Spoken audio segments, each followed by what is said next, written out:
4 new Marvel #1s are out this week. With their brand new imprint for Marvel Now, where it's got like the shattered Now symbol indicating repercussions of the Marvel Universe due to Civil War II. Now, even though Civil War II hasn't finished yet, unfortunately, the books that are coming out now take place after it. But it doesn't give up too much away. It's kind of like when the books came out before Secret Wars ended, and those books took place after Secret Wars. But anyway, I'll just go on, because really the only book that has to deal with that whole ordeal is Champions #1, written by Mark Waid, who's now going to be wrapping up All New, All Different Avengers in a little bit. Unless actually, I believe it's already finished actually, so this is why that's out, yeah. And then it's drawn by Humberto Ramos, who just got done doing Extraordinary X-Men a little while ago, and his artwork rips. Big fan, love all his stuff. This is essentially the kids of All New, All Different Avengers, plus a few new additions, banding together and doing their own thing. The narrative in the beginning is Miss Marvel, and it's kind of an iconic, she's coming out of retirement after Civil War because she took a break and she realized, the world still needs Miss Marvel.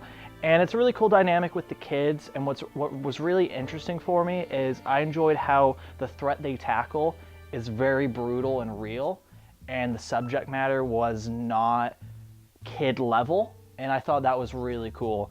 And it didn't hurt that it was a beautiful book drawn by Humberto Ramos. So I won't lie, I like this comic a lot more than any All New, All Different Avengers issue that came out, in terms of definitely just story writing, the way I could flip the page. It was a total page turner.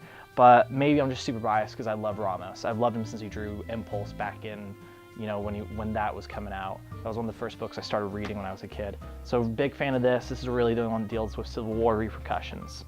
But it tells you all that in the bio too. It's really well done. So you got this other book in my hand, Jessica Jones. There's a few things I love about this book right here. I love how it's the original creative team that first did the Alias Jessica Jones book a while back. I'm going to put these down. So Jessica Jones, what's really smart about it is it's just called Jessica Jones. Unlike the original series by these original creators, Brian Michael Bendis and Michael Gaydos, both of them, when they were doing Alias, it was just called Alias. Now, if you read the trade, though, they've done it to put Jessica Jones in the title, because for the Netflix TV show, if you don't know, the comics were originally called Alias, but they didn't call the TV show Alias because, well, there was already a TV show called Alias. So they called it Jessica Jones. So now that there's a new Jessica Jones Alias comic, they're just calling it Jessica Jones and not calling it Alias based off, Alias investigations. Really, the other thing I really love about the comic is that it's got parental advisory, not for kids. And even though I never really give a care about that type of stuff, I love how it's that tone, but in the Marvel universe. Like, you see Miles and Miss Marvel like going through the city in this book, and it's really interesting to see such like subject matter in a book in the current Marvel universe. Now, even though like her original book was like that, it's just really interesting to see it after, we haven't seen it in forever. We haven't seen like a mature book in the Marvel universe in a long time. What's really interesting, it does a good blend of current comic continuity and mixing it with, hey, you just watched the Jessica Jones Netflix show. Here's this, and you kind of get the gist of what's up. It just kind of fills you in on the Jessica Jones continuity of what her life's like in the comics, post her actual own series, because after her series, she was then in New Avengers, where she married Luke Cage, had a baby, and this kind of deals with that and really has a cool twist at the last page, and I love that in a first issue. So that was a really solid book. Next one, Death of X. Now, Death of X is the first Marvel book drawn by Aaron Kuder, who did a lot of my favorite DC books from last year, and it's pretty sick. So this book right here, what's really nice is after Secret Wars, Marvel Comics did a little bit of a time gap, like a year or so, or like 8 months to a year, something like that. And now we get to find out what happened. And all throughout the X-Men comics, everyone's like, oh man, Cyclops, never again. Oh, Cyclops, can't believe he did that. Well, now we get to figure out we find out what he did. And it's an action-packed book. It's essentially, X-Men versus Inhumans. And it's really brutal. There's some deaths.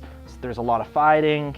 It's cool. It's really cool seeing how it all happened. And the last page, too, really sets the tone of the book. and I'm all on board.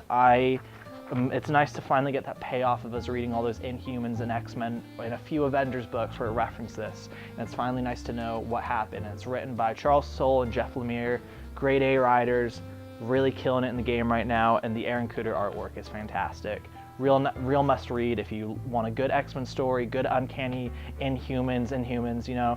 If you want to know those characters and you love that stuff, if you're reading Uncanny Inhumans. But if you want to find out what Cyclops did, this is the book for you.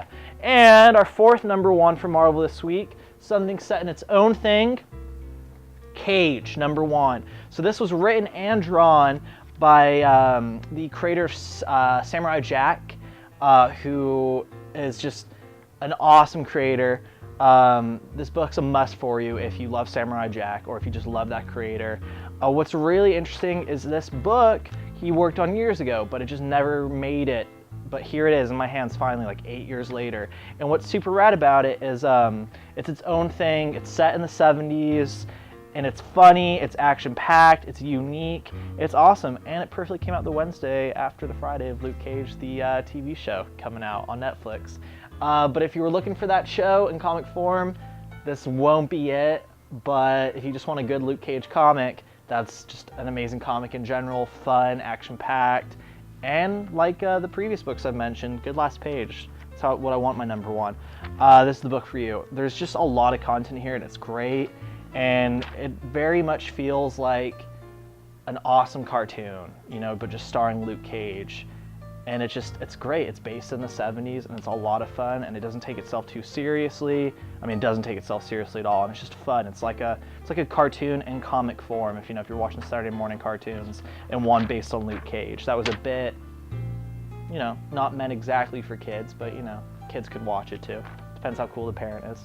But yeah, Cage #1, must read. I really got a kick out of it. Thanks so much. These are 4 of the Marvel #1s that are out this week. Enjoy. Thanks.